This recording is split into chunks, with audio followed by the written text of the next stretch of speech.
The following is a program of the Santa Barbara County Education Office. To learn more, visit sbceo.org.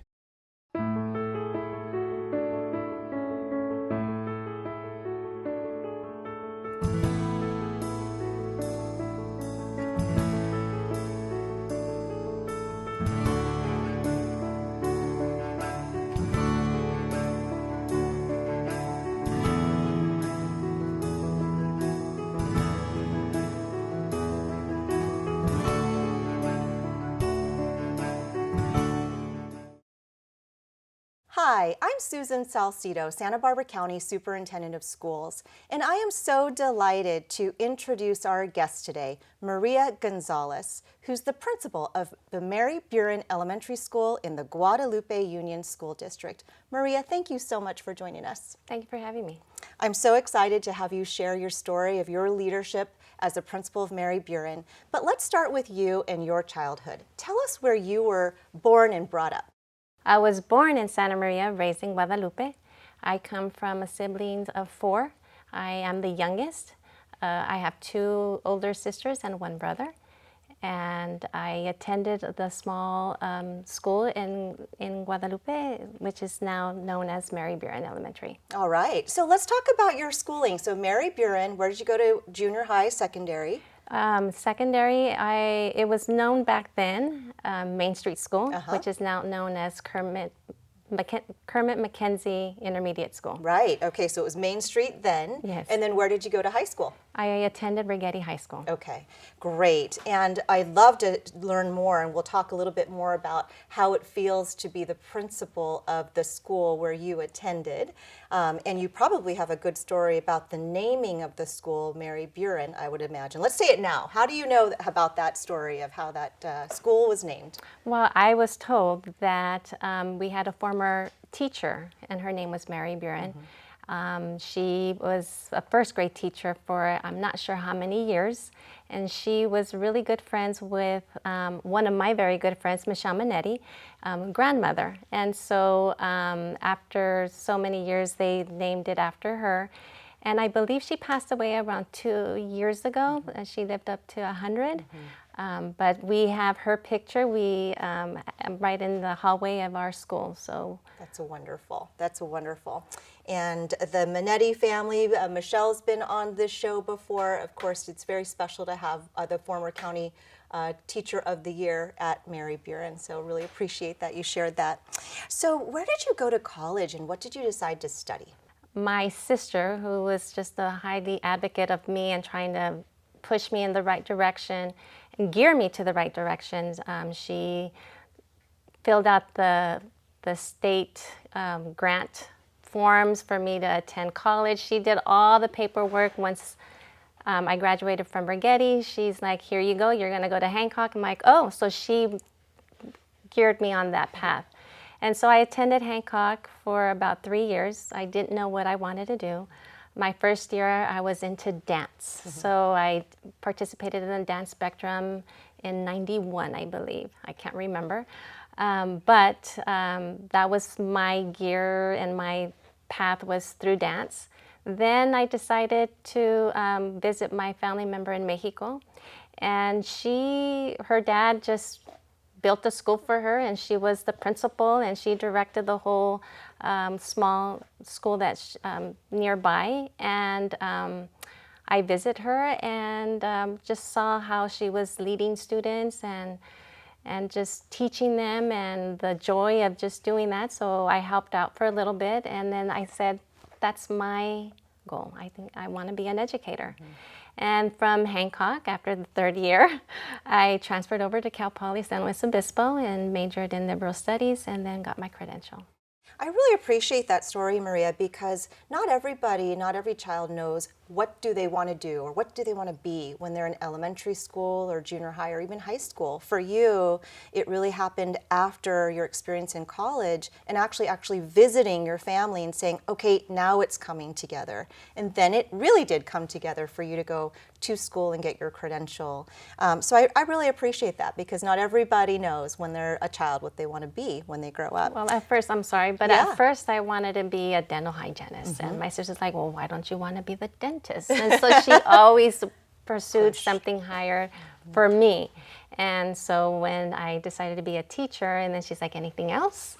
And I'm like, well, possibly principal. We'll see in the nearby future. And I had our former principal, Mr. Nichols, Jose Nichols. I still call him Mr. Nichols out of respect. Yes. He saw that leadership in me, and he's like, why don't you pursue and getting your administrative credential? Oh, I'll get it one time. I'll figure it out. I'll see. And so now I'm kind of jumping ahead, but we, one of my colleagues and myself, we saw the opportunity to get our administrative credential through the county office. So we decided to do it together. We would support each other, and here I am. And I remember when you were in that program, and you were exceptional as a student, I'll call it then, an adult student then, and you're really showing your true colors right now as principal of Mary Buren. It's really exciting to see that.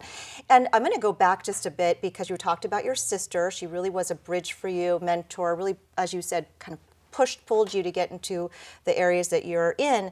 And you said you had 4 siblings? I'm the youngest of 4. You're the youngest of 4. Okay, great. And you had also said you had visited Mexico. And so is that part of your background?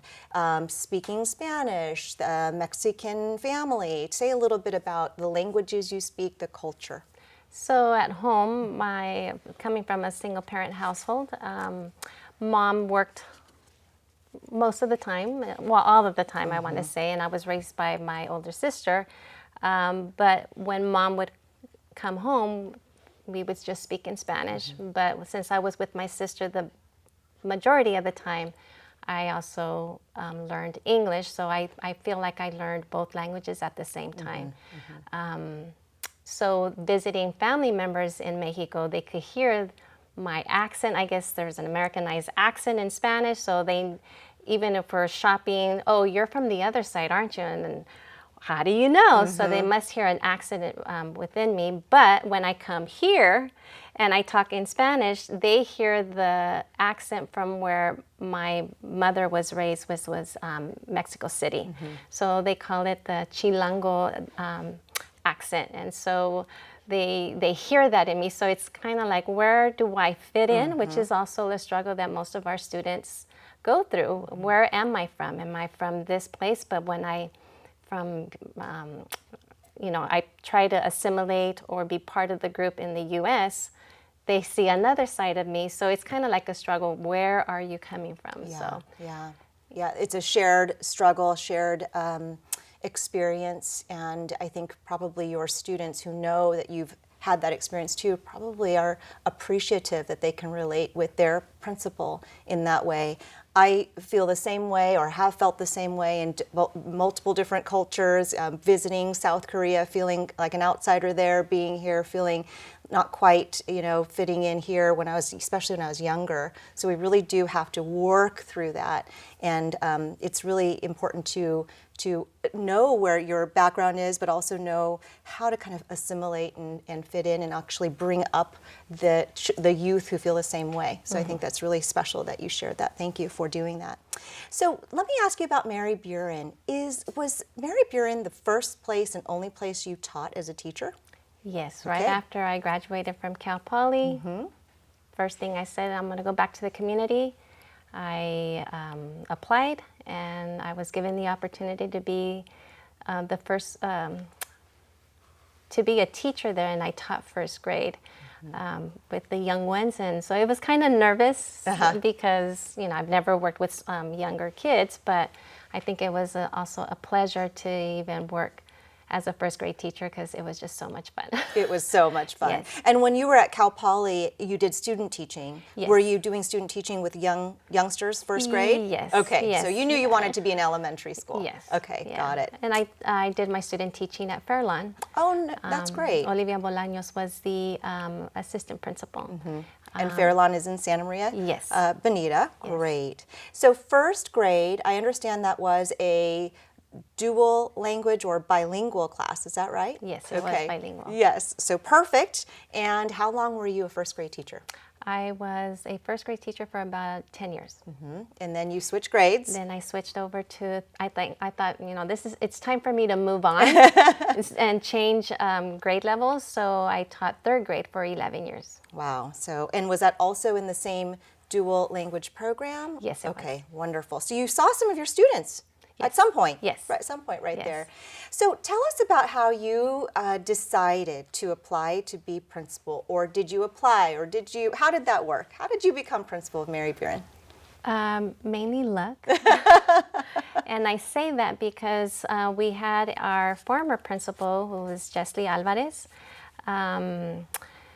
who had to move to Florida with her family. So during the summer of July of 2018, I got a phone call from our superintendent if I would be willing to be the interim principal for that school year. Of course, I was nervous. It just landed on my lap, and I wanted to take the opportunity and take advantage of the opportunity that I was given, but then I was also scared. I have to be honest about that. It was something new. And it took me a while to accept, but I'm so glad that I did. I don't know if I've ever heard a principal say that they have fun, but I have fun. I've had my challenging days, but that's how it was landed. And so in April, I was not appointed to be the principal. Got it. Well, you just said something, thank you for sharing that story, and also for being vulnerable to say, I was scared. It was a big unknown, and not everybody says that. They might feel that, so I appreciate that you said that, and that you really felt that. And you also said that you are having fun. What are some of the aspects of fun for you as a principal at Mary Buren? Well, fun for me is seeing the entire student body, seeing them grow. The challenge, as I see my student body, one of my challenges is learning their names. How many students do you have? I have 730 students. And so, you probably have 400 down. Oh, so I wish. Yeah. I wish. But it's fun for me because every time I see them, I'm like, I know your name. I know your name. And, sometimes I'm wrong, but the majority of the times I am correct. And so that is fun. Also just touching bases with families that I've known throughout the years. And I was received very well from the community. They saw me grow as a young child. So a lot of them are very proud of me. I guess they want to say that they didn't help raise me, but they were part of my life. And to see me in this position, I could see that they're very proud of me, as well as my family, of course. So another fun aspect is building relationships with organizations, doing the PR type of thing. What are some of the organizations that you're working with? So right now we continued working with the Boys and Girls Club. A new organization that we're working with now is the YMCA. And I am so proud to also say that we were adopted through the Audacious Foundation. So working with them, and then they bring on other organizations that I get to work with through the Santa Barbara Bike Coalition, can't remember the other ones, in Santa Barbara, the Nature Track, ropes courses. I can't remember through the names. I apologize for that, but just working with and networking with other people. So it's scary, but it's fun because you're working on your PR skills. Right, right. And I interrupted your flow of all the different fun things. So you were talking about the students, seeing the families, the external entities, and I don't want to interrupt the flow if there are other things that you would say, yes, this is part of what makes it so fun for me. So I want to make sure that I give you that ample opportunity. There's so much more. There's so much more. There's so much more. Just working with the teachers, I, throughout the years, have developed relationships with them on a personal level. And I see that they also support me as well. And yeah, I can't think of anything right now. I'm sorry. I know there's much more, but Oh, absolutely. And you've said quite a bit that is really, truly enlightening in terms of that fun, but also lots of relationships that you've had, having grown up in going to school there, being a teacher for 21 years and now being principal. It's wonderful to have those strong relationships, because through those relationships you can get really important work done together. The names of those entities that you're working with, like the YMCA and the Boys and Girls Club, Audacious, and many others that you listed, what fantastic community resources for your over 700 students and families. So tell us a little bit about your kind of characteristics of who you were as a teacher, and would you say you're the same way as a principal, changing, different? Say a little bit about that. I smirk because I'm totally different. Are you? I'm very different. As a teacher, you set your high expectations. You want your kids to meet those expectations. You have to be stern. I acted as a child with them. I would play outside with them. As a principal, it's different in terms of how I interact with the students. And what I mean by that is that yes, I'm stern at, sometimes, but not as much as I was as a teacher. So as a principal, you always try to figure out what is the underlying issue of their behaviors instead of just applying a consequence. So I become a little bit more of a, I guess I could say like a counselor, just trying to figure out what are the issues, how I could help them, instead of right away laying down the law and saying, okay, you're suspended, or for whatever reason. As a teacher, you plan out your day, you have a set schedule, you want to get through everything that you plan, and then one little instance of a child misbehaving, you're like, I don't have time for that. So you want to apply a consequence right away and end it. That's how I was. I don't want to say that all teachers are that way, but that's how I was as a teacher. So didn't really find the underlying issue of what the problem was. So I think that would be differences. A big difference, yeah. It's really true. You did have a little smirk as you started that, and you're really thinking about it as a system now too, right? It's not one student in one classroom. It's really one student in the school, in the community, and really thinking about how can we as a school system support this student, all students. So I know that you're elevating that thinking around systems for support for your students. So many more different wheels turning along with all of your classroom teachers and staff at your school. So I have to ask you, is there any such thing as a normal day for a principal? You talked about having a lesson plan as a teacher, sticking with it. Is there such thing as a lesson plan for a principal and sticking with that plan? Well, as far as is there a normal day? I want to say no. Every day is different. You have your challenging days and you have your very nice relaxing days. Those relaxing days, everyone is doing what they need to do. Students are learning, teachers have their supplies, teachers are teaching. Nice. It's kind of scary sometimes. The challenging days is when, you have your issues. You have students who need some guidance. You have teachers missing materials, or you have parental concerns. Every day is different, and it's a learning experience for me on a daily basis. As a principal, yes, you do have to do lesson plans, not the same as a teacher. You do have to plan out on your staff meetings. What are you going to discuss? What short PDs can you provide for teachers? Planning for special meetings, whether it's your ELAC meeting or school site council, creating the agenda.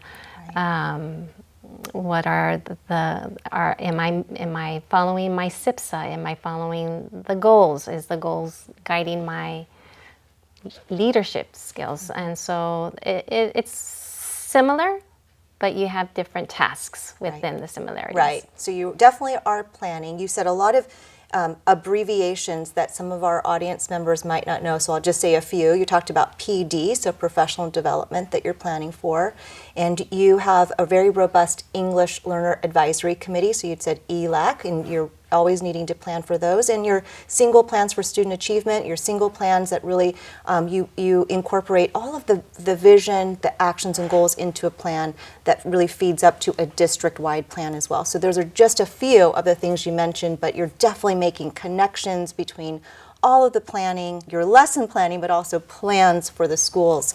And so it sounds like the answer is not a normal day, but definitely, or not a typical every day being the same. Yes. And there's a lot of planning that you put into it for sure. Yes. I want to go back, Maria, to something you said about culture and relationships, because that's something that's really strong for you. Lots of relationships that you have built over the years.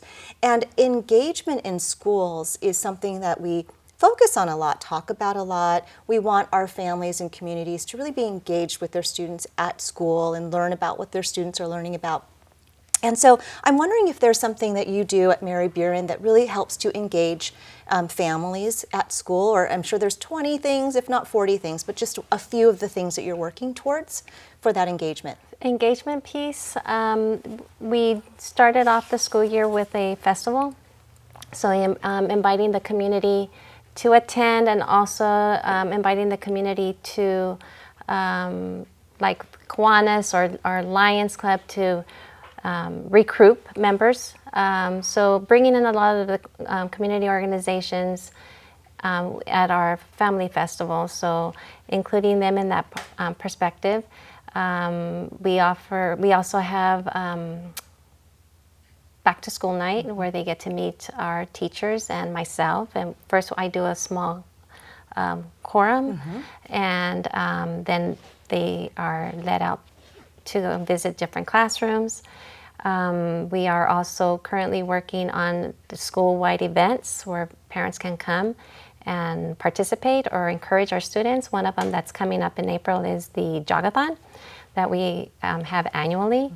Another one that's coming up is open house. So we also embed science night at the same time. That's great. So to get more parents and the communities to participate or be involved. We have some requirements for parents to be part of on campus. So they have to have their TB test, I see. fingerprinting, and they fill out a volunteer form. And out of those 3 requirements, 2 require funding. And so a lot of our parents don't have money to pay that off. So I want to see if there's a way I could get some type of funding, look through organizations or grants to help these families, because I do see that our families want to be part of the classroom, help out the teacher, but that's what's impeding them to volunteer. Participate, yes, I see. And it's actually not resistance at all. What you're saying is there's a desire for families to be involved, but there are some requirements. And one of the impediments has to do with funding. So you're trying to put on that PR hat again and think about, are there ways so that you can not have that be an obstacle? So yeah, that's wonderful. Thanks for sharing some of that engagement. Go ahead. Another thing that I wanted to add is that we started last year Watchdog Dads, where we include our dads to come into the classroom, volunteer, spend the day with their child. But also this year we started something called Super Moms, Mothers of Magnificent Students. And so we've had some mothers come in. Moms are always involved in their child's education. We wanted to encourage dads, but now we have both. So that's another way that we have semi-increased our parent engagement on school grounds. That's great. Thanks for sharing all of that. Lots of activities happening always at Mary Buren for sure. And so I want to think about, or ask you to talk about the students and what you're hoping that they'll leave knowing. And I mean as a group, as a group of those leaving from 5th grade then to Mackenzie, but then going on to high school and college. As you think about our students in our schools, what do you think that they really need to know as skills as they go on to college and career? So something that you're wanting them to leave our educational system knowing. Skill-wise is our basic, which is reading and writing up at their grade level standards, meeting their grade level standards, having that mindset of there's something more than just what Guadalupe offers. I know Guadalupe is a small community, but I want them to think outside of the box. And again, working with organizations, coming in and giving them that experience. As a child, I participated in Upper Bound, and so that's something that I'm hoping that is still offered for our students, and just to expand their horizons, that there's more out there. So getting them up to their up to grade level standards is the major goal and vision of leading them to pursue more. I know as a child, I always refer my experience as a child to where I want to take my students. And so as a child, going to Rigetti was a culture shock. So getting them exposed to outside of Guadalupe, which is something that I desire for these kids to have. So again, working with the YMCA, I have to just share this. We were offered 10 spots, 18 spots for the winter camp, and from first grade to sixth grade. And we selected our students, we had our meeting, they met the staff, and I was nervous for them. So on that first day that they arrived at the Y, I was there and I walked them inside. You guys are gonna have fun. One of the little girls mentioned to me, I remember the challenge you gave us. And I'm like, what was that? To meet 3 other people. And I'm like, yes, I want you to do that. So when they got back after the winter break, they were so excited. They really enjoyed going. But it's just again, yes, we want to get them to their reading skills, their writing skills, get them up to grade level standards, but I also feel that they need to be exposed to other. Yeah, that's really great. Lots of experiences. Yes. Yeah. Maria, we have just a few seconds left of our show. Can't believe how quickly it's gone. I want to give you just a few words to say to the community of Guadalupe who are watching today. What are some words that you'd like to share with them? I would like to say thank you for supporting me. And for our board members and my superintendent, Dr. Hendel, I want to thank them for giving me this opportunity to lead the school and provide as much experience as I can to the community. And my teaching staff, I want to thank them also for their support. Wonderful. Maria, thank you so much for sharing your story with us today and for joining us for the show. And beyond being here for the show, all that you do in terms of your leadership for Mary Buren and the relationships that you've built since you were a child really are you can see how evident the strength is for all those relationships that you've built since you were a child to today. Thank you so much for sharing. Really appreciate it. Thank you. I'm Susan Salcido, Santa Barbara County Superintendent of Schools. Thank you so much for joining us today for this edition of Schools of Thought.